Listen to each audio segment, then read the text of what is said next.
क्या आपके घर पे LIC पॉलिसी है? हाँ आकाश भाई, पापा ने ले रखी है एक पॉलिसी। उन्होंने कभी बताया कि मैच्योरिटी पर कितना अमाउंट मिलेगा? बस इतना बोला था कि पैसे डबल हो जाएंगे। रियलिटी थोड़ी अलग है। पर आकाश भाई, LIC तो सेफ होती है ना, ये तो गवर्नमेंट की स्कीम है। बिल्कुल, सेफ्टी के लिए LIC पॉलिसी एक सेफ ऑप्शन है। लेकिन एक प्रॉब्लम है, सेफ होने का मतलब बेस्ट रिटर्न नहीं होता। लोग इंश्योरेंस को इन्वेस्टमेंट समझ लेते हैं और यही गलती मिडिल क्लास लोग सबसे ज्यादा करते हैं। अगर कोई 25,000 प्रीमियम भर रहा है साल का अगले 20 सालों के लिए, तो उसका जो इन्वेस्टमेंट अमाउंट होगा वो लगभग होगा 5 लाख। मेच्योरिटी पर कितना मिलता है? 8 से 9 लाख रुपए। अच्छा जी, यानी कि पैसा डबल नहीं होता। अब थोड़ा इन्फ्लेशन ऐड करके देखते हैं। अगर हम इन्फ्लेशन को कंसीडर करें तो आज के जो 7 लाख रुपए हैं तो 20 साल बाद लगभग 3 से 4 लाख रुपए की वैल्यू होल्ड करेंगे। यानी कि आज के 7 लाख रुपए आने वाले 20 साल बाद उनकी जो वैल्यू है वो 3 से 4 लाख होगी बस। अच्छा जी, यानी कि रियल में प्रॉफिट नहीं होता। एग्जैक्टली। और जो रिटर्न है वो लगभग 5 से 6% के बीच होता है, यानी कि एक RD से भी कम। पर आकाश भाई, फिर लोग लेते क्यों हैं LIC की पॉलिसी? सूरज, इसके 3 रीजन है। एक, ट्रस्ट। LIC का जो ट्रस्ट है वो बहुत स्ट्रॉन्ग है। दूसरा, एजेंट का इन्फ्लुएंस। आपको हर गली में LIC का एजेंट दिख जाएंगे। तीसरा, फेयर ऑफ रिस्क। लोग रिस्क नहीं लेना चाहते। लोग चाहते हैं कि हमारी इन्वेस्टमेंट भी सेफ हो जाए, हम अच्छा खासी पैसा ग्रो भी कर ले और हमें कोई रिस्क ना लेना पड़े। इस वजह से जो इंश्योरेंस में जो इन्वेस्टमेंट का प्लान चलता है ये आपको हाई प्रीमियम पे पड़ता है। मिडिल क्लास लोग रिस्क नहीं लेना चाहते, इसलिए वो इंश्योरेंस में ही इन्वेस्टमेंट ढूंढते हैं। LIC का जो बेसिक फंडा है वो है इंश्योरेंस प्लस सेविंग और प्लस बोनस। अगर आप LIC की पॉलिसी लेते हो तो आपको उसमें बोनस मिलता है, उसमें आपको अच्छी खासी सेविंग भी मिल जाती है। तो इस वजह से आपका जो पैसा है वो ग्रो तो होता है, लेकिन उस लेवल पे नहीं जिस लेवल पे वो हो सकता है। मतलब कि गलत यूज हो रहा है इसका।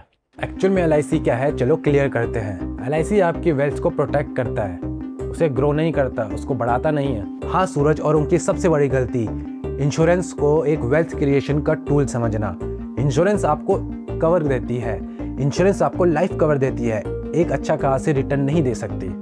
अगर आपने सेम अमाउंट कहीं और इन्वेस्ट किया होता किसी और इंस्ट्रूमेंट में तो आपको रिटर्न वहाँ अच्छे देखने को मिल सकते थे, क्योंकि वहाँ पर प्योर इन्वेस्टमेंट होता है, वहाँ पर आपको अच्छा खासा रिटर्न मिलता है। हाँ, वहाँ पर रिस्क भी इन्वॉल्व होता है। हाँ, ये तो मेक श्योर करना पड़ेगा। मतलब कि LIC गलत है आकाश भाई? नहीं सूरज, LIC गलत नहीं है, लेकिन जो एक्सपेक्टेशन है लोगों की वो गलत है। अगर आपको लाइफ इंश्योरेंस चाहिए तो आप उसे लाइफ इंश्योरेंस की तरह ही देखिए, उसमें आपको ज़्यादा रिटर्न नहीं मिलता। लेकिन अगर आप इन्वेस्टमेंट देख रहे हैं तो इन्वेस्टमेंट के लिए आपको हल्का फुल्का रिस्क उठाना पड़ता है। और लिस्ट क्या था यार। और अगर आप इन्वेस्टमेंट की बात कर रहे हैं, अगर वेल्थ क्रिएशन की बात कर रहे हैं, तो वेल्थ क्रिएशन में हाई रिस्क हाई रिटर्न होता है और इसके लिए सिर्फ LIC इनफ नहीं है। पर भाई, मुझे तो बोला गया था कि अगर मैं LIC कराऊंगा तो मुझे एक अच्छा रिटर्न मिलेगा। बस ये याद रखो कि save is not equal to best.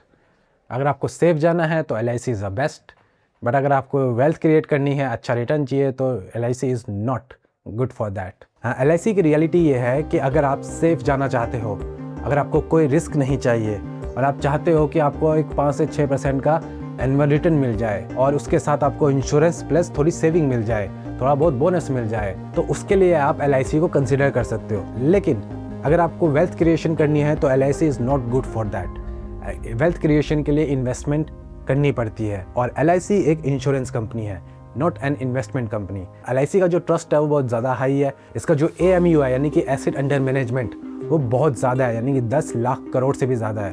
तो इसकी वजह यही है कि जो मोस्ट ऑफ द लोग हैं वो एंडोमेंट प्लान लेते हैं।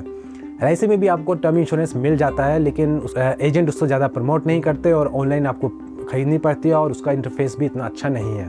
तो अगर आपको सिर्फ टर्म इंश्योरेंस खरीदनी है तो आप और भी ऑप्शन ढूंढ सकते हो। सो जो LIC है वो अपनी जगह सही है, लेकिन जो उससे एक्सपेक्टेशन है वो मिडिल क्लास लोगों की गलत होती है। और अगर आपके पास भी सूरज की तरह एक LIC पॉलिसी है तो उसका मेच्योरिटी अमाउंट चेक करो और उसका रेट ऑफ रिटर्न कितना मिलता है एवरेज, वो भी चेक करना। तो ठीक है आकाश भाई, मैं पिताजी की पॉलिसी की मेच्योरिटी देख कर आता हूँ। So keep exploring, keep saving and keep investing.